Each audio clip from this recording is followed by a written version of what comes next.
জম্মু এবং কাশ্মীরের মধ্যে এটাই দ্বিতীয় বৃহত্তম বুদ্ধ মূর্তি, যা পুরোটাই তামা দিয়ে তৈরি।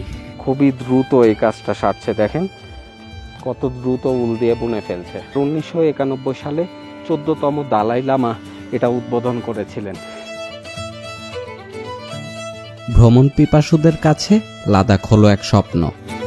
500 বছর পুরানো সেই সময়কার গহনা, মুকুট আরো অনেক কিছুই ভিতরে সংরক্ষণ করে এখনো রাখা হয়েছে। এমন একটা জায়গাতে আছি যেখানে তিব্বতীয়রা বেশি, তবুও এখানে সুন্দর একটা মসজিদ আছে, আজান শুনতে পাচ্ছি। রাইট নাও আজান হচ্ছে। স্বপ্নের লাদাখ আজকে নয়ন জুড়ে দেখার পালা, তাই কথা বেশি বাড়াবো না, সরাসরি এখন চলে যাব মূল ভিডিওতে।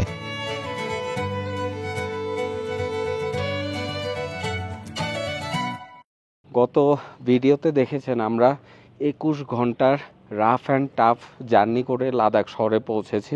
খুবই হ্যাট্রিক একটা জার্নি ছিল আমাদের জন্য, কেউ মিস করে থাকলে দেখে আসবেন।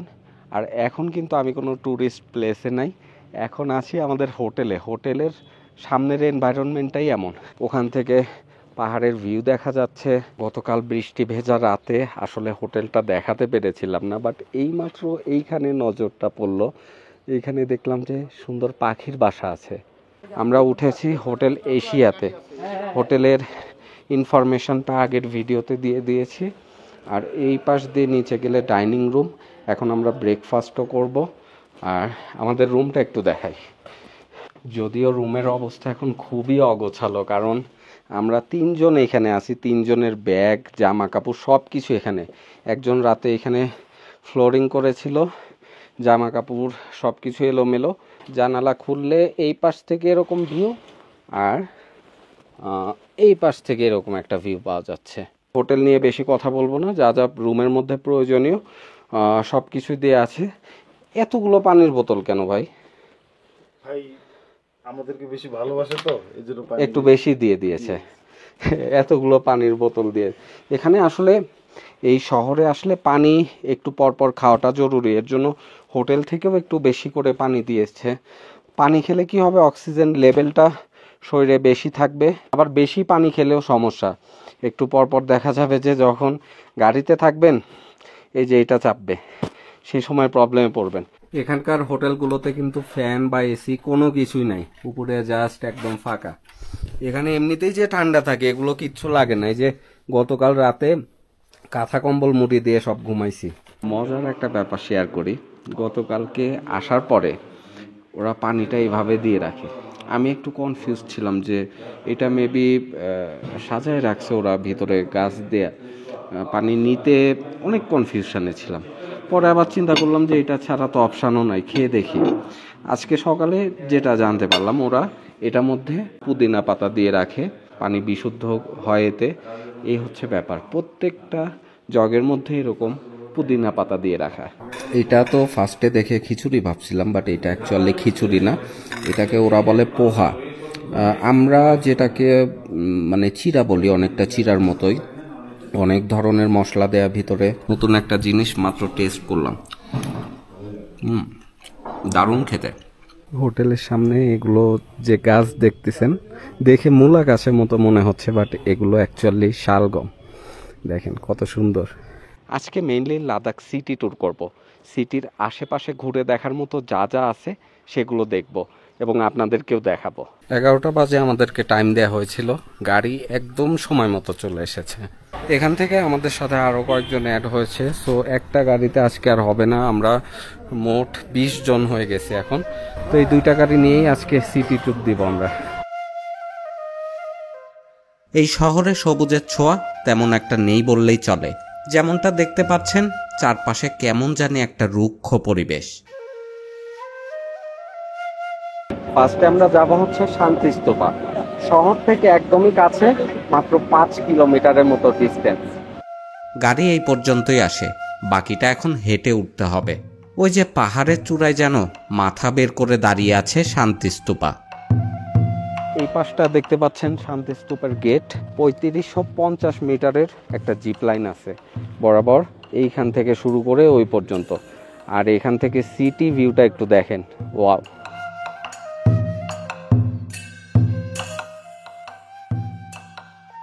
খুবই সুন্দর একটা ল্যান্ডস্কেপ এখান থেকে। গেটের সামনে এখানে সব উলের জিনিসপত্র বিক্রি করা হচ্ছে, আর এগুলো ওনারা হাতেই বুনছে, এখানে বসেই হাতে বুনে বিক্রি করছে। কিতনা প্রাইস কিতনা হে, প্রাইস কিতনা? 200। একদম হাতে বুনে, দেখেন আপনাদের সামনেই বুনে বিক্রি করছে। ये वाला हैंडमेड है। সব হ্যান্ডমেড। हैंडमेड पूरा। হ্যাঁ, নাইস। তারপরে এই পাশেও সেল করছে, এই যে সব হাতে বোনা बहुत अच्छा है। টুপি, তারপরে बना रहे। হ্যাঁ হ্যাঁ अनेक সব হ্যান্ডমেড। हैंडमेड। আচ্ছা হ্যাঁ হ্যাঁ, वुल का है। সব একদম উলের, মোটা উলের এগুলো। তারপরে এগুলো টুপি আছে, भी अच्छा है मफलर भी। মাফলার আছে। हम इधर ही बुनता है। हाँ, यहाँ बैठ के ही बुनता है। हाँ, हम यहाँ पर बैठ के बुनते हैं ना, और घर में भी 3 बजे तक उठ के बनाते हैं ये बस। बराबर। এবং তারা কিন্তু খুবই এক্সপার্ট এই কাজে, খুবই দ্রুত এই কাজটা সারছে। দেখেন কত দ্রুত উল দিয়ে বুনে ফেলছে। कितना टाइम लगता है एक टोपी बुनने में? इसमें लगता है सर जी आधा घंटा लगता है। 2.5 घंटा। উল সামগ্রীর পাশাপাশি এখানে ভাসমান কিছু সুভেনিয়ার শপও দেখতে পেলাম। রুদ্রাক্ষের মালা সহ পছন্দসই অনেক ধরনের সুভেনিয়ার এখানে রয়েছে। लद्दाख। भाई साहब इसका प्राइस कितना? 30 रुपीस। हाँ 80। और सारा 50 तो 3D है ना सर। हाँ हाँ, ये सब 50 का। हाँ, कलर आउंसन सीधा এগুলো 50 করে, আর আমার যেটা পছন্দ হয়েছে এইটাই 80 যাচ্ছে। শান্তিস্তূপের ভিতরে ঢোকার পর লাউডলি কোনো কথা বলা যাবে না, সাইলেন্ট থাকতে হবে, একদম পিসফুল থাকতে হবে। একটা বিষয় আপনাদের সাথে কখনো শেয়ার করা হয় নাই, আমি ট্যুরে গেলে আমার একটা নেশা এই সুভেনিয়ারগুলো কালেক্ট করা। যেমন এখানে লাদাখের আছে, সরি পড়ে গেল। তারপরে লাদাখের ছোট্ট একটা ম্যাপ আছে, এগুলো কালেক্ট করতে আমার খুবই ভালো লাগে। মানালি থেকেও অনেকগুলো কিনেছি, লাদাখে এসে কিনলাম। এটা প্রাইস পড়েছে 80 রুপিস, আর এইটা পড়েছে 50। এই শহরে আছি মাত্র একদিন হয়েছে। প্রায় 12,000 ফিট উচ্চতায় হাই অ্যালটিটিউডের সাথে শরীর এখনও পুরোপুরি মানিয়ে নিতে পারে নাই, যার কারণে খানিকটা উঁচু এই পথ ওঠার জন্যও ভালোই বেগ পেতে হচ্ছে। আমার পিছনে আপনারা দেখতে পাচ্ছেন শান্তিস্তূপা, আর এখান থেকে শহরের ভিউটা দেখুন একবার, ওয়াও। লাদাখে ঘুরতে আসা অধিকাংশ পর্যটকদেরই সিটি ট্যুরের শুরুটাই হয় শান্তিস্তূপা দিয়ে। এখান থেকে পুরো শহরের 360 ভিউ পাওয়া যায় সুন্দরভাবে। শ্বাসরুদ্ধকর মনোরম এই দৃশ্য দেখে আমার মতো যে কেউই লাদাখের প্রেমে পড়ে যাবেন। লেহ সিটির মধ্যেই যা একটু সবুজের সমারোহ আছে, এছাড়া পাহাড় পর্বত সব একদম ধূসর, আর কোনো গাছপালা নেই। বৌদ্ধ ধর্মের 2500 বছর শরণার্থে এটা নির্মাণ করা হয়েছিল। দ্বিতীয় স্তরে দেখা যাচ্ছে গৌতম বুদ্ধের দেবতা।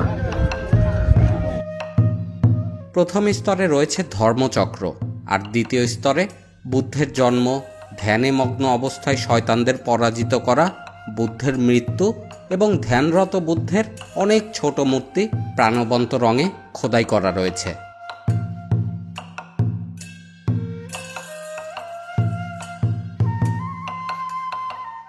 লাদাখের মতোই ঠান্ডা মরুভূমিতে বৃষ্টি তেমন একটা হয় না, কিন্তু আমরা আসার পর থেকে বৃষ্টি পাচ্ছি। এখনো গুড়ি গুড়ি বৃষ্টি হচ্ছে, আর এই বৃষ্টির পানি খুবই ঠান্ডা। একটা কাণ্ড ঘটে গেল, মোজা পরে উঠেছিলাম, মোজা পুরোটাই পানিতে ভিজে গেল।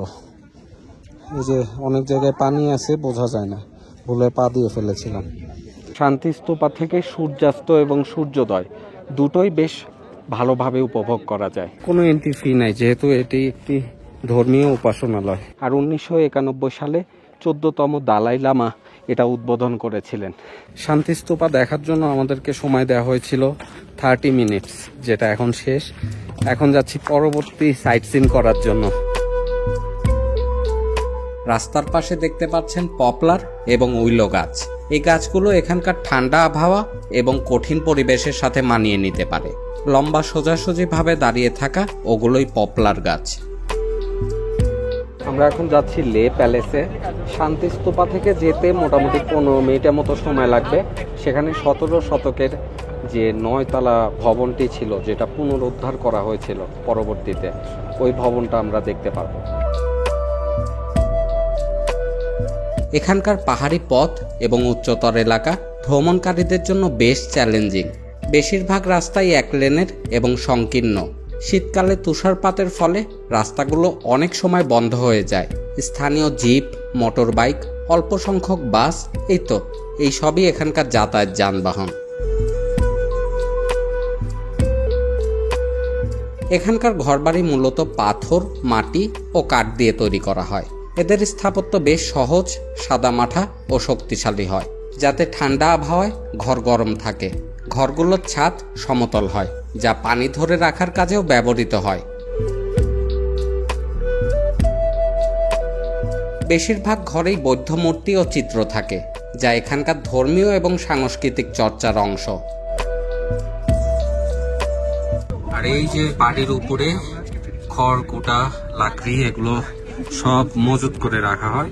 শীতের সিজনে এগুলো ইউজ করতে পারে।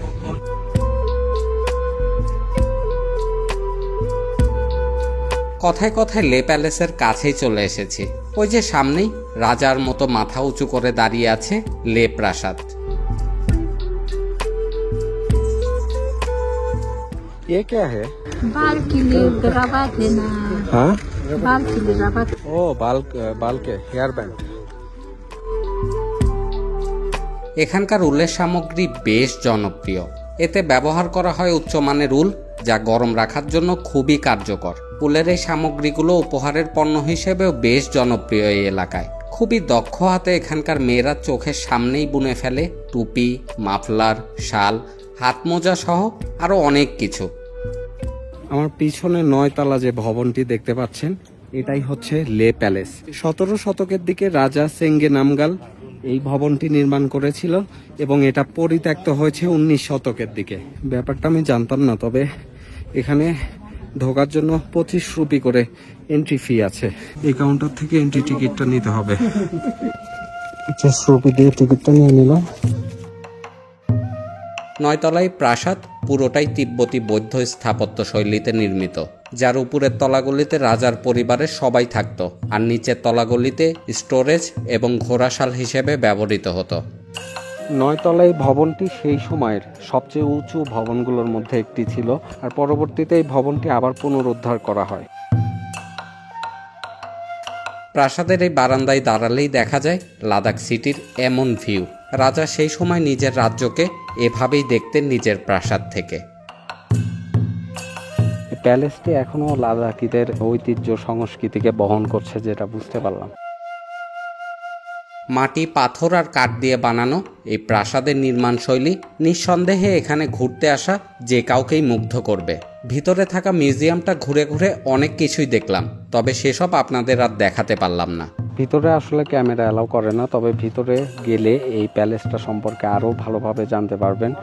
500 বছর পুরানো সেই সময়কার গহনা, মুকুট, আরও অনেক কিছুই ভিতরে সংরক্ষণ করে এখনো রাখা হয়েছে। ঘুরতে আসা দর্শনার্থীরা প্রাসাদের ছাদ পর্যন্ত উঠতে পারে।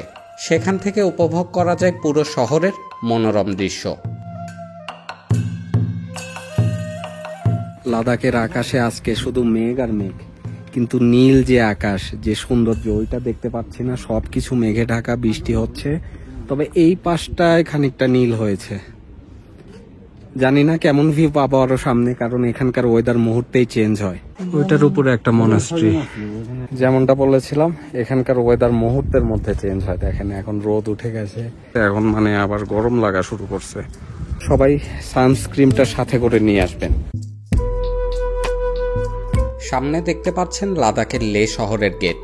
লাদাখের সংস্কৃতি এই প্রবেশদ্বারের স্থাপত্য শৈলীতেই বেশ ভালোভাবে ফুটিয়ে তোলা হয়েছে। লে প্যালেস দেখা শেষ করে আমরা এখন যাচ্ছি 15 কিলোমিটার দূরে অবস্থিত শে ভিলেজের দিকে।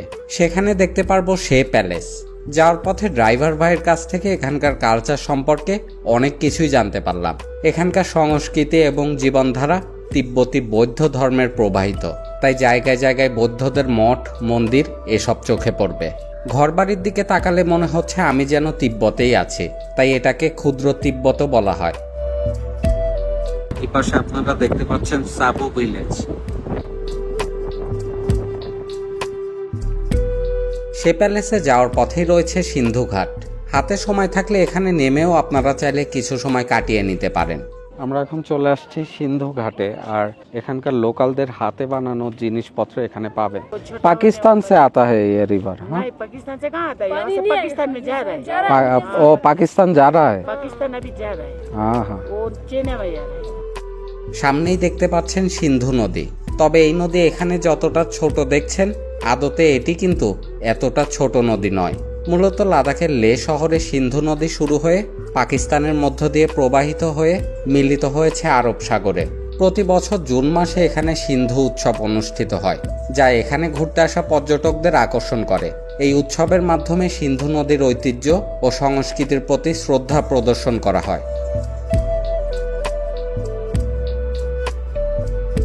লাদাখ ভ্রমণের সেরা সময় কখন, এটা আমি আগের ভিডিওতে অলরেডি একবার বলেছি, তবুও দেখলাম অনেকেই আবার সেম জিনিসটাই জানতে চেয়েছেন। লাদাখ ভ্রমণের সেরা সময় হচ্ছে মে মাস থেকে সেপ্টেম্বর মাস পর্যন্ত। আমরা এসেছি এখন জুন মাসের প্রায় শেষের দিকে। লাদাখে শীতকালে তাপমাত্রা মাইনাসে চলে যায়, এমনকি -30°C পর্যন্ত কিন্তু তাপমাত্রা পৌঁছাতে পারে। সেই সময় অতিরিক্ত তুষারপাতে রাস্তাঘাট, হোটেল অনেক কিছুই বন্ধ থাকে। তাই লাদাখ ভ্রমণের ক্ষেত্রে পূর্ব প্রস্তুতি এবং লাদাখ সম্পর্কে ভালোভাবে জেনে আসাটা জরুরি। লাদাখ নিয়ে আরও বেশ কয়েকটি এপিসোড আমার চ্যানেলে থাকবে, যেগুলো শুরু থেকে দেখলে আশা করি লাদাখ সম্পর্কে পূর্ণাঙ্গ ধারণা আপনারা পেয়ে যাবেন। আর এখন আমরা চলে এসেছি সে প্যালেসে। ওই যে পাহাড়ের উপরে দেখা যাচ্ছে সে প্রাসাদ। আমরা এখন চলে আসছি সে প্যালেসে। সে ছিল প্রাচীন লাদাখের রাজধানী। 1655 সালে দেলদার নামগিয়াল নামে এক লাদাখি রাজা নির্মাণ করেছিলেন এই প্রাসাদটি, যার ভিতরে রয়েছে মোট 30টির মতো কক্ষ। লাদাখের প্রাচীন স্থাপত্যগুলোর মধ্যে এটাও একটি, এবং এই সে প্যালেস সে গোম্পা নামেও পরিচিত।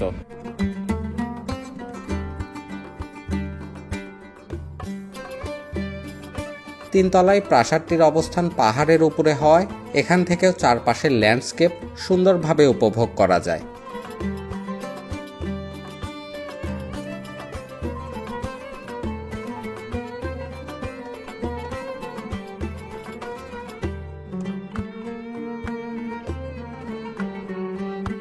আমার পিছনে যে মূর্তিটি দেখতে পাচ্ছেন, এটা 17 শতকে নির্মিত 39 ফুট লম্বা শাক্যমণি বৌদ্ধ মূর্তি। এই জায়গাটির এটাও একটা বিশেষ আকর্ষণ। জম্মু এবং কাশ্মীরের মধ্যে এটাই দ্বিতীয় বৃহত্তম বুদ্ধ মূর্তি, যা পুরোটাই তামা দিয়ে তৈরি। এই বৌদ্ধ মূর্তিটি বৌদ্ধ ধর্মের 3টি বিজয়ের প্রতীক ধারণ করে: অতীত, বর্তমান এবং ভবিষ্যৎ। বৌদ্ধ মূর্তির নিচে মন্দিরের কাজ এখনো নির্মাণাধীন অবস্থায় আছে, তবে যতটুকু এখনো কমপ্লিট হয়েছে তা দেখেই বোঝা যাচ্ছে এটার নির্মাণ শৈলীও তিব্বতী। আশা করছি আগামী 1 বছরের মধ্যে এই মন্দিরের নির্মাণ কাজ সম্পন্ন হয়ে যাবে এবং ঘুরতে আসা দর্শনার্থীরাও এর নির্মাণ শৈলী দেখে মুগ্ধ হবেন।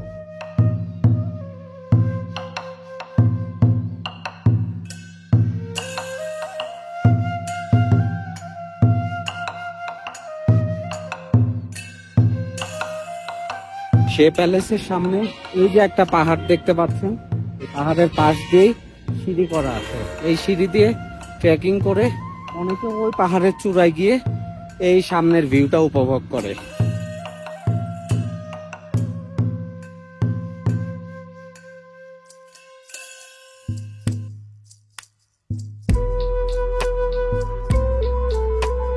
লে প্যালেস ঘুরে দেখা শেষে লাদাখের সুন্দর রাস্তাঘাট, প্রকৃতি আর এখানকার জনজীবন দেখতে দেখতে এখন আমরা যাচ্ছি মল রোডের দিকে।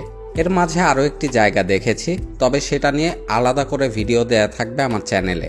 ঘোরাঘুরি করার জন্য হাতে যেহেতু এখনো পর্যাপ্ত সময় আছে, তাই থিকসে মনাস্টারি দেখে গেলে মন্দ হয় না। লে সিটিতে আসলে সাইট সিন করার জন্য খুব বেশি দূরে দূরে যাওয়ার প্রয়োজন পড়ে না। প্রত্যেকটা প্লেস আশেপাশেই। এটা হচ্ছে থিক্সে মনাস্ট্রির গেট। লে সিটি থেকে এই মনাস্ট্রির ডিস্টেন্স হচ্ছে 22 কিলোমিটার।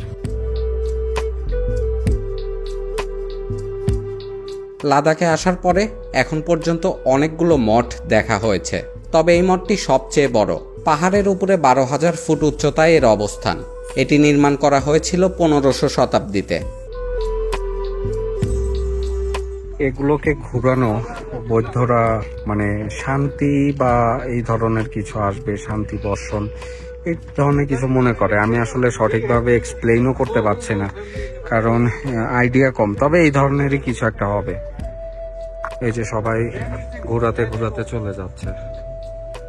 এটাকে গুড লাক, ও এখন মনে পড়ছে, এটাকে গুড লাক বলা হয়। এই যে এর বাহিরে রয়েছে মোট 3টি স্তূপা। ভিতরে ভিডিও করা এলাও না, তাই বাহির থেকে যতটুকু সম্ভব আপনাদের দেখালাম। আরও একটি ইনফরমেশন দিয়ে রাখি, এটার ভিতরে ঢোকার জন্য কিন্তু এন্ট্রি ফি দিতে হয়। যাই হোক, চলেন এবার মল রোডের দিকে যাই, দেখি সেখানে কি অবস্থা।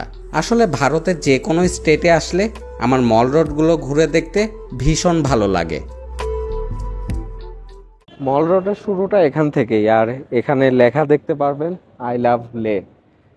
চমৎকার এই রোড। এমজি মার্গের ভাইব পাওয়া যাচ্ছে এখানে, যখন সিকিম গিয়েছিলাম। বাট এমজি মার্গের মতো অতটা ভিড়ভাড়টা এখানে দেখতে পাচ্ছি না, মোটামুটি নিরিবিলি। এখন অবশ্য দুপুর টাইম, তবে সন্ধ্যার পর থেকে এই মল রোডটা আরো জাঁকজমক হয়ে ওঠে। লের মল রোড এমন একটা জায়গাতে আছে যেখানে তিব্বতীয়রা বেশি, তবুও এখানে সুন্দর একটা মসজিদ আছে, আজান শুনতে পাচ্ছি। রাইট নাও আজান হচ্ছে। এরকম একটা জায়গায় এসে যে এত সুন্দর একটা মসজিদ দেখতে পারবো, এটা টোটালি আনএক্সপেক্টেড ছিল। পুরোটা কাঠের কারুকাজ করা। লে শহরের বাণিজ্যিক রোড এটাই। লাদাখ ঘুরতে এসে যদি এই মল রোডে না আসেন, তাহলে লাদাখিদের সংস্কৃতি সম্পর্কে পূর্ণাঙ্গ ধারণা কখনোই পাবেন না। মল রোডের পিছনের সাইডে বেশ কিছু রেস্টুরেন্ট আছে, যেমন এখানে পাঞ্জাবি ধাবা আছে, এস.এইচ. খান রেস্টুরেন্ট। এখানে মুসলিম খাবার দাবার পাওয়া যাবে।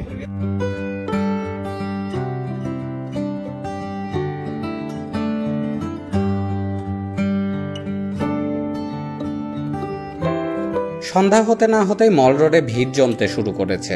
লাদাখ ঘুরতে আসা পর্যটকদের কেনাকাটা, খাওয়া দাওয়া এবং স্থানীয় সংস্কৃতি উপভোগ করার জন্য প্রধান কেন্দ্র এটাই।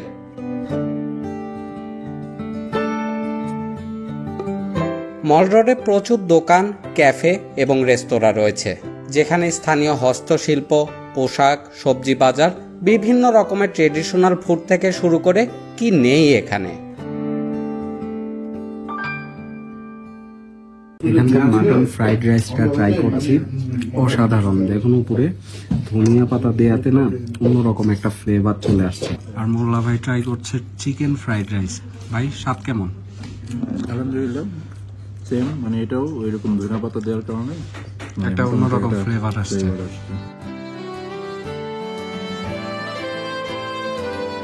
মূলত সন্ধ্যা থেকেই ভিড় জমতে শুরু করে এখানে। ঘুরতে আসা পর্যটক আর স্থানীয়দের উপস্থিতিতে প্রাণবন্ত হয়ে ওঠে এই জায়গা। ঐতিহ্য এবং আধুনিকতার মিশ্রণ খুঁজে পাওয়া যায় এখানে আসলে। কোনো কিছু না করে যদি চুপচাপ বসেও থাকা যায়, তবুও এসব দেখতে দেখতে সময় যে কোন দিক দিয়ে পার হয়ে যাবে সেটাই বুঝতে পারবেন না।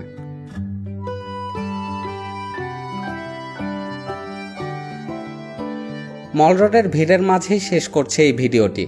আর লাদাখ ভ্রমণ বিষয়ক কোনো প্রশ্ন থাকলে সেটা আমাকে কমেন্ট করে জানাতে পারেন। খুব শীঘ্রই আপনাদের মাঝে হাজির হব নতুন কোনো ভিডিও নিয়ে। ততক্ষণ সবাই ভালো থাকুন।